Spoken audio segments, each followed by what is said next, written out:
Teacher और student का रिश्ता बिल्कुल अलग किस्म का होता है। अभी इस साल हमारे दिल्ली सरकार के स्कूलों से लगभग 1300 बच्चे ऐसे हैं जिन्होंने नीट के और जेईई के एग्जाम क्लियर किए हैं। उन 1300 बच्चों के साथ एक दिन मैंने इंटरेक्शन रखा। वो 1300 बच्चे भी आए, उनके पेरेंट्स भी आए, उनके टीचर्स भी आए और उनके स्कूलों के प्रिंसिपल भी आए। वहां पे मैंने 25-30 बच्चों को खड़ा, अलग अलग बच्चों ने अपने एक्सपीरियंसेस शेयर किए। आप यकीन नहीं मानेंगे, हमने उनसे पूछा बच्चों से कि भाई आपने कैसे क्लियर कर लिया नीट, आपने जेईई कैसे क्लियर किया, क्या? हर बच्चे ने, एक भी बच्चा ऐसा नहीं था हर बच्चे ने अपने टीचर्स की तारीफ की। मेरे इस टीचर ने मेरी बड़ी मदद की, मेरे केमिस्ट्री के टीचर ने मेरी मदद की, मेरे फिजिक्स के टीचर ने आउट ऑफ द वे जाके। कुछ बच्चों ने तो यहां तक कहा, आंखों में आंसू आ गए। गरीब बच्चे हैं, घर में कुछ नहीं है, तो कुछ बच्चों ने यहां तक कहा जी मेरे को गाइड की जरूरत थी, मेरे पास पैसे नहीं थे, मेरे टीचर ने अपने पैसे से मेरे को गाइड दिला दी। ऐसे भी टीचर्स हैं। तो टीचर्स का और स्टूडेंट्स का रिश्ता एक अलग ही किस्म का होता है। मतलब माँ बच्चों का और पेरेंट्स का रिश्ता जो होता है उससे भी ज्यादा पवित्र और उससे भी ज्यादा अच्छा रिश्ता टीचर्स का होता है और जिंदगी भर चलता है। मेरे को आज भी याद है मेरे 9th और 10th क्लास के टीचर्स। हमारी एक दुआ मैडम होती थी, संस्कृत पढ़ाया करती थी। हमारी एक मलिक मैडम होती थी, ज्योग्राफी पढ़ाया करती थी। एक चोपड़ा मैडम होती थी हमारी, वो बायोलॉजी पढ़ाया करती थी। किस तरह से सारी जिंदगी याद रहते हैं टीचर्स। अगर आपके बच्चे, आपके बनाए हुए बच्चे कल कुछ बन जाएंगे, मैं आपको यकीन कहता हूं आपको वापस आके आपके पैर छू के आपका शुक्रिया अदा करके जाएंगे आप सब टीचर्स। जब हमारी सरकार बनी थी दिल्ली में, हमारे मन में ये तो था कि स्कूलों को ठीक करना है, शिक्षा को अच्छा करना है। गरीबों के बच्चे सरकारी स्कूलों में जाते हैं, उनको अच्छी शिक्षा नहीं मिलती है, उसे भी ठीक करना है। लेकिन रास्ता बहुत क्लियर नहीं था। इच्छा शक्ति थी, पॉलिटिकल विल थी, तो पहले ही साल में आके पैसा खूब लगा दिया हमने। हमारे बजट का 25% हिस्सा हम लोगों ने स्कूलों पे खर्च कर दिया। वो तो सबसे आसान काम था, 25% बजट खर्च कर दिया। लेकिन उस वक्त जब हमारी सरकार बनी थी, सरकारी स्कूलों में टीचर्स के बारे में इतनी गलत धारणा पूरे समाज के अंदर फैलाई गई हुई थी। सरकारी स्कूलों के टीचर तो काम नहीं करना चाहते, सरकारी स्कूलों के टीचर तो आके मटर गश्ती करते हैं, पेड़ के नीचे बैठ के स्वेटर बुनते रहते हैं, फलाना ढिमका, इस अलग अलग किस्म की धारणाएं फैलाई गई थी। यही 60,000 टीचर्स हैं, 60,000 टीचर्स हमारे दिल्ली सरकार के स्कूलों के, जिन्होंने आज 7 साल के अंदर देश के अंदर क्रांति करके दिखा दी। इन्हीं सरकारी स्कूल के टीचर्स ने।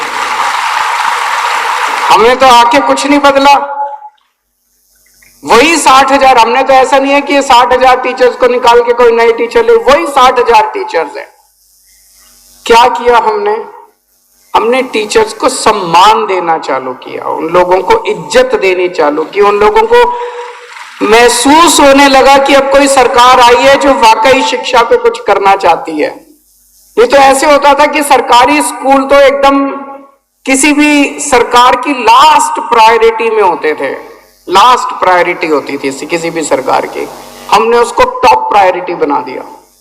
जब सरकारी स्कूलों के प्रिंसिपल्स विदेशों में जाके ट्रेनिंग करने लगे, फिनलैंड जाके, सिंगापुर जाके ट्रेनिंग करने लगे, जब हमारे टीचर्स आईएम्स के अंदर जाके ट्रेनिंग करने लगे, वापस आए, वो बहुत एनर्जी के साथ वापस आए। जब स्कूलों का इंफ्रास्ट्रक्चर चेंज होने लगा तो वही टीचर्स ने कमाल करके दिखा दिया। सबसे पहले शिक्षक दिवस की आप सब लोगों को बहुत बहुत शुभकामनाएं। दिल्ली के सभी शिक्षकों को शुभकामनाएं, देश के सभी शिक्षकों को शुभकामनाएं, दुनिया के सभी शिक्षकों को बहुत बहुत शिक्षक दिवस की शुभकामनाएं। अभी बहुत सारे टीचर्स को अवार्ड दिया गया, उन सभी टीचर्स को मैं बहुत बहुत बधाई देना चाहता हूं। उन्होंने अपने अपने क्षेत्र में, किसी ने किसी क्षेत्र में, किसी ने किसी क्षेत्र में अलग अलग तरह के काम किए, कई प्रिंसिपल्स को अवार्ड दिया गया। उन सबको मैं बहुत बहुत बधाई देना चाहता हूं। आप लोग इसी तरह से अपने काम में आगे बढ़ते रहे, खूब तरक्की करें, खूब बच्चों को पढ़ाएं, ऐसी मैं भगवान से प्रार्थना करता हूं। आज का दिन दिल्ली के लिए खासकर विशेष दिन होता है। इसी त्यागराज स्टेडियम में न जाने मैं कितने पूरा साल में शिक्षा के कितने कार्यक्रम अटेंड करता हूं, और मोस्टली कार्यक्रम जो हैं वो सरकारी स्कूलों के साथ होते हैं, सरकारी बच्चों के टीचर्स के साथ होते हैं। आज का दिन होता है जब संगम होता है सबका। यहाँ प्राइवेट टीचर्स भी होते हैं, प्राइवेट स्कूल्स भी होते हैं, सरकारी भी होते हैं, एमसीडी वाले भी होते हैं, एडेड भी होते हैं, सेमी एडेड भी होते हैं, एनडीएमसी के भी होते हैं, सब स्कूलों के टीचर्स होते हैं, और सब यहाँ पे एक साथ मिलकर शिक्षक दिवस को मनाने के लिए आते हैं। हमारी संस्कृति में बड़ा फेमस दोहा है। हमारी संस्कृति में टीचर को भगवान से भी ऊपर का दर्जा दिया गया है। गुरु गोविंद दो खड़े, काके लागू पाए, बलिहारी गुरु आपने, गोविंद दियो दिखाए। गुरु ही गोविंद तक जाने का रास्ता दिखाता है, तो गुरु की महिमा जो है वो भगवान से भी ऊपर की मानी गई है। ऐसा क्यों किया जा रहा है? ऐसा कहा जा रहा है, इसलिए किया जा रहा है क्योंकि इंडिया नाम का कई सारी पार्टियों का एक अलायंस बना है जिसका नाम इंडिया है। तो अगर किसी पार्टियों का अलायंस इंडिया बन जाता है तो वो देश का नाम बदल देंगे। देश तो 140 करोड़ लोगों का है, किसी एक पार्टी का देश थोड़ी है। कल मान लीजिए इस इंडिया अलायंस ने अपना नाम बदल के भारत रख लिया, तो फिर भारत भी बदल देंगे। फिर क्या भारत का नाम बीजेपी रखेंगे, या भारत का नाम फिर क्या रखेंगे? मान लो इंडिया अलायंस ने कल एक मीटिंग करके अपना नाम इंडिया से बदल के भारत रख लिया, तो क्या ये फिर भारत का नाम भारत बदल देंगे? ये क्या मजाक है? देश है भाई, देश इतने हजारों साल पुराना भारत देश है, इतनी बड़ी पुरानी संस्कृति है, इतना पुराना हमारा देश है, उसका नाम इसलिए केवल बदल के रखा जा रहा है क्योंकि इंडिया अलायंस बन गया। और बीजेपी को ये लग रहा है कि थोड़े बहुत 4 वोट इनके कम हो जाएंगे इंडिया अलायंस बनने से, तो वोट कम हो जाएंगे, इसलिए भारत का नाम बदल दो। ये तो देश के साथ गद्दारी है। मतलब पार्लियामेंट पैनिक बटन मतलब दब चुका है। ऐसा लगता है कि जो असर पैदा हुआ है, देखिए इंडिया अलायंस का के लिए जो इनका रिस्पॉन्स है उससे लगता है कि बहुत ज़्यादा बौखलाए हुए हैं, बहुत ज़्यादा बौखलाए हुए हैं। जिस दिन इंडिया अलायंस आया था उस दिन उन्होंने एक शगुफा छोड़ दिया, 1 नेशन 1 इलेक्शन करेंगे, डाइवर्ट करने के लिए टेंशन। 1 नेशन 1 इलेक्शन कैसे कर सकते हैं? 1 नेशन 1 इलेक्शन से जनता को क्या फ़ायदा है? कि मतलब मैं अगर आपको कहूँ 1 नेशन 1 इलेक्शन करेंगे, कोई फ़ायदा होगा आपको? आपके परिवार को कोई फ़ायदा होगा? बच्चों को कोई फ़ायदा होगा? कोई महंगाई कम हो जाएगी, बेरोजगारी कम हो जाएगी? 1 नेशन 1 इलेक्शन का 1 नेशन 1 इलेक्शन का बस एक ही फ़ायदा है। अभी ये इनको हर 6-6 महीने में जनता के बीच में जाके जनता के कुछ काम करने पड़ते हैं। फिर ये 5 साल में एक बार शक्ल दिखाएंगे, 5 साल पूरी दुनिया घूमेंगे, फिर 5 साल में एक बार शक्ल दिखाने आएंगे।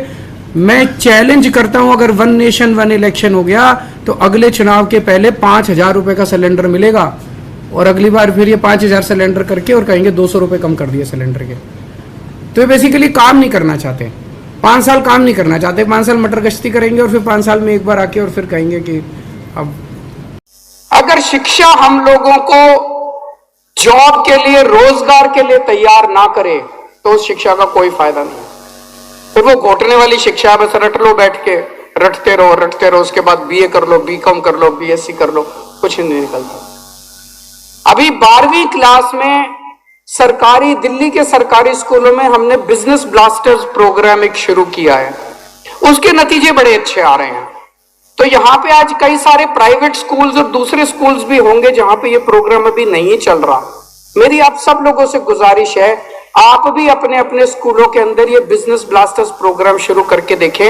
ये प्रोग्राम बच्चों को नौकरी की बजाय खुद बिजनेस करने के लिए प्रेरित करता है, दिमाग बदलता है। नहीं तो क्या होता है, हर बच्चा 12वीं करने के बाद या ग्रेजुएशन करने नौकरी ढूंढता फिरता है। अगर सारे नौकरी ढूंढते फिरेंगे तो फिर नौकरियां इतनी कहां से आएंगी? बिजनेस ब्लास्टर्स प्रोग्राम बच्चों को बिजनेस करने के लिए दिशा में सोचने के लिए मजबूर करता है।